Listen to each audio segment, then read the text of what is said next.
அதாவது பராத் ஷாபான் மாதம் வருது. ஷாபான் மாதம் வர்றதுனால அந்த 15 வந்து பராத் இரவுன்னு சொல்லி ஒன்று கொண்டாடுறாங்க. பராத் இரவுண்டா என்ன? ஷாபான் 15 அன்னைக்கு ஒரு சிறப்பு நோன்பு வைப்பாங்க.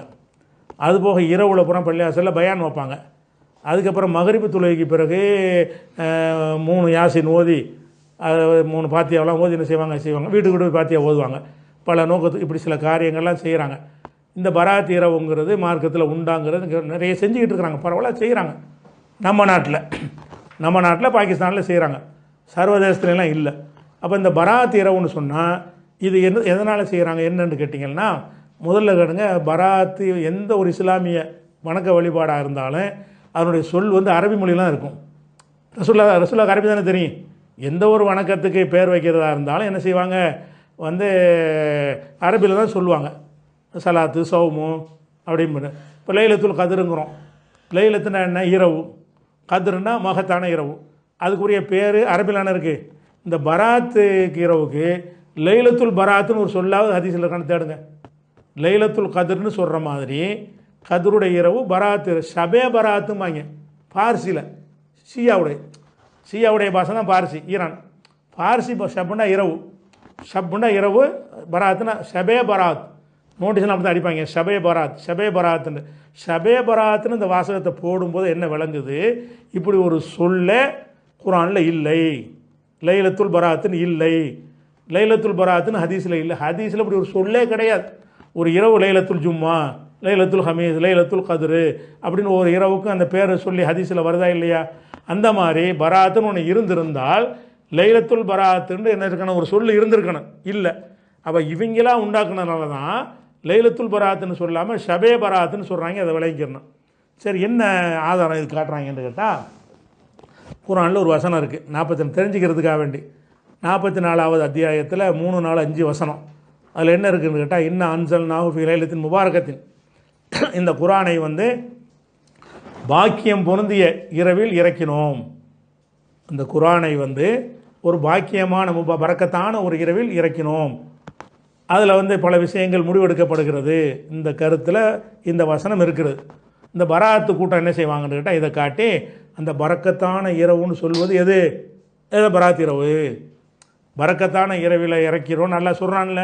இந்த வசனத்தை ஆதாரமாக காட்டி அந்த பரக்கத்தான இரவு எது என்று சொன்னால் இந்த இரவு தான், ஷாபான் மாதம் 15 தான் சொல்கிறாங்க. சரி, அப்போ இந்த பரக்கத்தான இரவில் குரானை இறக்கிட்டோங்கிறான்ல. இந்த பரக்கத்தான இரவில் எது நமக்கு தெரியலை. பரக்கத்தான இரவு, பாக்கியமிக்க இரவுன்னா அது எந்த மாதத்தில் வருது, எந்த தேதியில் வருதுன்னு இந்த வசனத்திலேருந்து விளங்கலை. இந்த வசனத்தில் விளங்காட்டின்னு என்ன செய்யணும், வேறு வசனத்தை வேறு ஹதீஸை வச்சு தேடி பார்க்கணும். அது எந்த இரவாக இருக்கும், குரான் இறங்கின இரவு எந்த இரவாக இருக்கும் என்று தேடினால் அதுக்கு நமக்கு விளக்கம் கிடைக்குது. ஒரு நேரம் வண்டி இழுத்துருக்கு. இன்னா அன்சல்நாஹு ஃபீ லைலத்துல் கதிர், லைலத்துல் கதிரில் இந்த குரானை இறக்கினோம். அதில் பரக்கத்தான இரவுன்னு சொல்லியாச்சு. இதில் என்ன செய்யப்படுதுன்னா லைலத்துல் கதிரில் இறக்கணும். 97வது அத்தியாயத்தில் 1, 2, 3 லைலத்துல் கதிரில் இறக்கணும். லைலத்துல் என்னென்னு தெரியுமா, அது 1000 மாதத்தோடு சிறந்ததுன்னு இந்த வசனம் உங்களுக்கு தெரிஞ்சது. சரி, அப்போ லைலத்துல் முபாரக் ஒரு குரான் இறங்கினதை பற்றி பேசுனா, ஒருத்தர் வந்து பிறந்தாருங்க, வெள்ளிக்கிழமை பிறந்தார் அப்படின்னு சொன்னால் என்ன அர்த்தம், சனிக்கிழமையும் பிறந்தான்னு சொல்ல முடியுமா?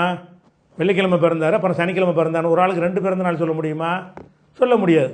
அப்போ பரக்கத்தான இரவுல இறங்கியிருக்கு, லைலத்துல் 2 தடவை இறங்குனுச்சா? அப்போ பரக்கத்தான இரவுல குரானை இறக்கணும் அப்படின்றாலும் லைலத்துல் கதிரில் இறக்கணும் என்றாலும் அந்த 2 சொல்லுமே ஒரு இரவுக்கான 2 பெயர்கள்.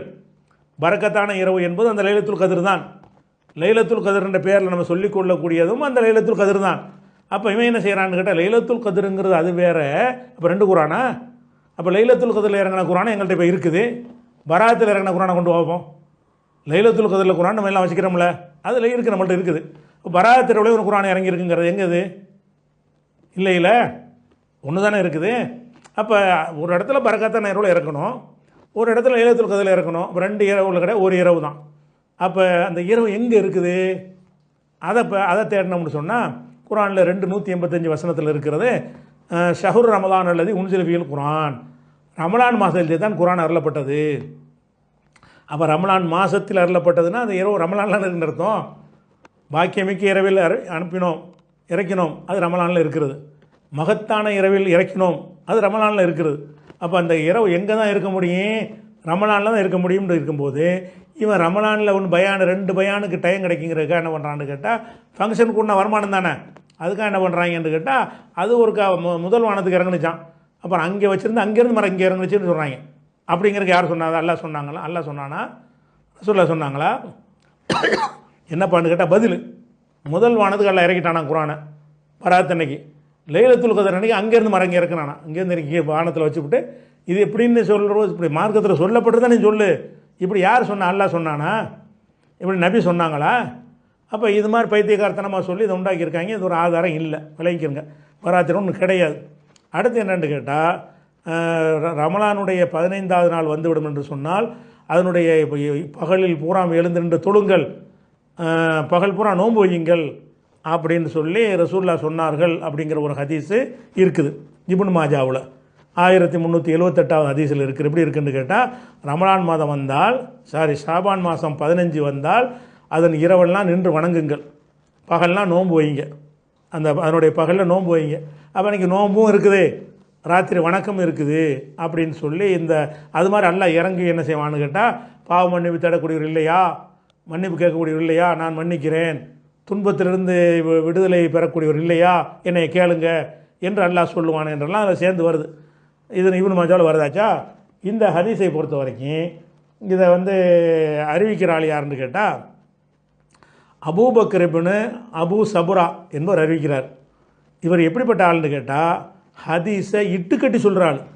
ஒரு மறதியான கம்மியான ஆள், மறதி யாவு குறைவான ஆள், அப்படி ஆள் கிடையாது. இவர் என்ன மாதிரி ஆனாலும் பர்பஸாக ஹதீஸை தயார் பண்ணுற ஆள். காண இலவுல் ஹதீஸை தயார் பண்ணுற ஆள் இவர் அப்படின்னு சொல்லி அஹ்மது பின் ஹம்பல் சொல்கிறாங்க. அபூபக்கர் சிபரிங்கிறவர் சொல்கிறாரு, இவன் 70,000 ஹதீஸை இட்டு கட்டியிருக்கிறான், அது என்கிட்ட இருக்குது.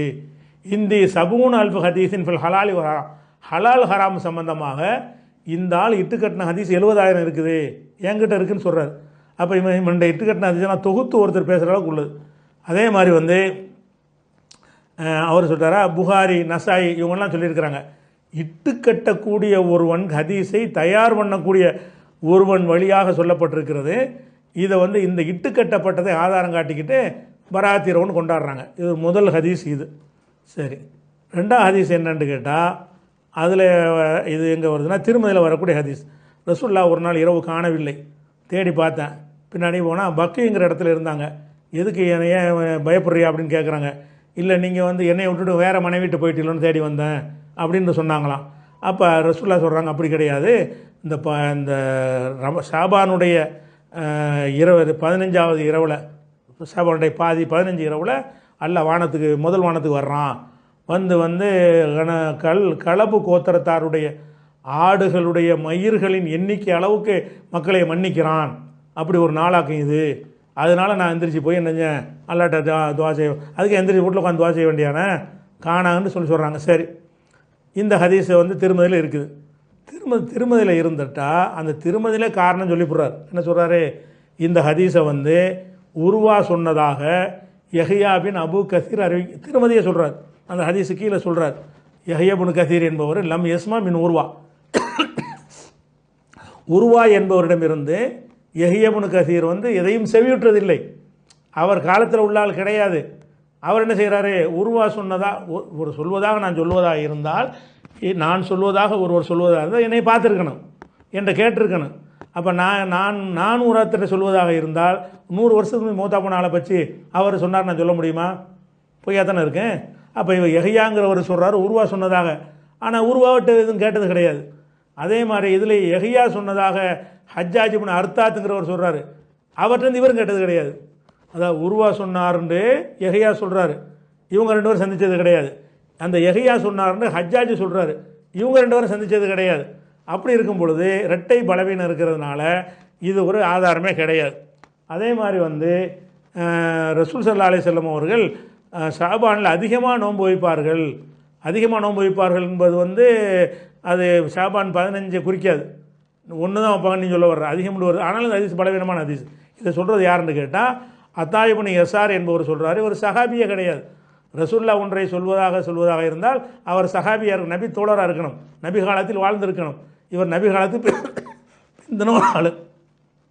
அடுத்ததாக வந்து யாரில் ரமலானுடைய கடைசி ரமலானுடைய பாதியிலையும் ஷாபானுடைய பாதியிலையும் 100 ரக்காத்து தொழுது ஒவ்வொரு ரக்காத்துலேயும் குல்ஹுவல்லா வந்து 1000 தடவை ஓதினாரே ஆனால் சொர்க்கத்திற்கு நற்செய்தி பெறாமல் சாக மாட்டார் அப்படின்னு ஒரு ஹதீஸ் வந்து ஃபலாயில் ரமலான்ங்கிறதுல இருக்கிறது. இதில் இன்னொரு அடிக்கை, அதாவது 1000 ரக்காத்தான் தொழுவாங்க, 100 ரக்காத்தான் தொழுவாங்க. இதை வச்சுக்கிட்டு 100 ரக்காத் தொழுவணுமா, ஒவ்வொரு ரக்காத்து குல்ஹுவல்லா 1000 தடவை ஓதணுமா, இப்படி செய்வாங்க. இந்த ஹதீஸ் 2 விஷயம் வருது. ரமலான் பாதியிலையும் செய்யணும், ஷாபான் 15லையும் செய்யணுன்னு இருக்குது. ரமலான் 15 செய்ய மாட்டேங்கிறாங்க. இது ஏற்றுக்கிறதா இருந்தால் ஷாபான் 15 மட்டும் இதை செய்கிறாங்க. இந்த ஹதீஸ் ஆதாரமாக வச்சு செய்கிறா இருந்தால் ரமலான்லையும் 15 செய்யணும்ல, செய்கிறது கிடையாது. சரி, அதை விட்டுருங்க. இந்த ஹதீஸை யார் சொல்கிறா? அப்போ ரசூலுல்லாஹ் சொன்னதா சொல்கிறது யாருன்னு கேட்டால் முகமதுன்னு அலிங்கிறவர் சொல்கிறார். இவர் சகாபியா? இவர் நபி தோழர் கிடையாது, ரொம்ப பின்னாடி வந்தவர். அப்போ நபிகள் நாயகம் காலத்தில் பார்க்காத ஒருத்தர் வந்து நபிகள் இப்படி சொன்னார்கள் என்று சொல்வாரேயானால் அந்த ஹதீஸும் வந்து என்னது, போக்கு. அதனால் பராத் இரவுக்குன்னு சொல்லி எந்த விதமான சிறப்பு வணக்கமும் கிடையாது, எந்த விதமான திக்ருதும் கிடையாது, அப்படி ஒரு இரவும் கிடையாது. எல்லா நாட்களை போல் ஒரு நாள் தான், அவ்வளவுதான். இதை விளங்கிக்கிறணும். அதனால் பராத் விஷயத்தையும் சொல்லியாச்சு. அடுத்து வந்து